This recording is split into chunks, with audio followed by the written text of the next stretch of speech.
Hello, I'm Kurt Browning, Pasco County Superintendent of Schools. On March 14th, Governor Scott received a hand-delivered letter from me asking him to veto the education budget and call the legislature back for a special session to adequately fund public schools. Let me tell you why.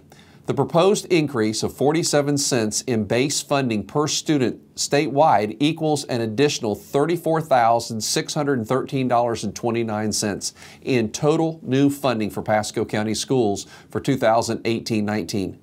This amount is not even close to one starting teacher's salary.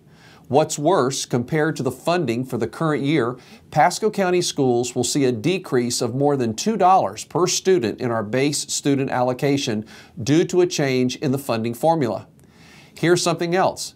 The overall per student increase for Pasco's children is only $88.49 each, compared to the statewide average of $101.50 per student. If it were not for the 1,001 new students projected to enroll in Pasco schools next year, we would not see any new money. I won't argue that the budget doesn't provide more money for school safety.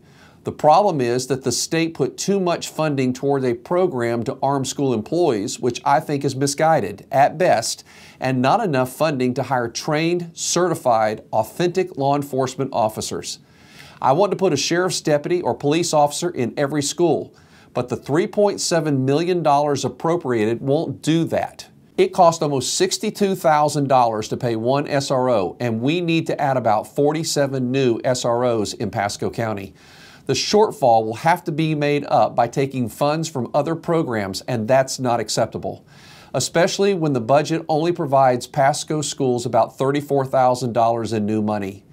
In order to provide school resource officers in every school, pay the increased cost of utilities, insurance, and mandatory retirement contributions, and also give our underpaid teachers deserved raises, we must do more. My fellow superintendents and I are united in asking Governor Scott to do more for our children.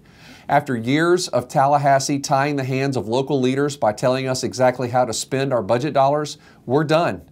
It's time to finally adequately fund school safety and mental health, while also providing school districts with the flexible funding necessary to educate our children.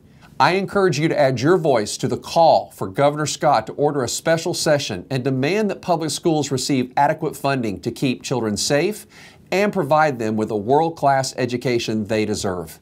You can email Governor Scott at rick.scott@eog.myflorida.com. Tell him, let's do more. It's the right thing to do for our students and our teachers. Thank you.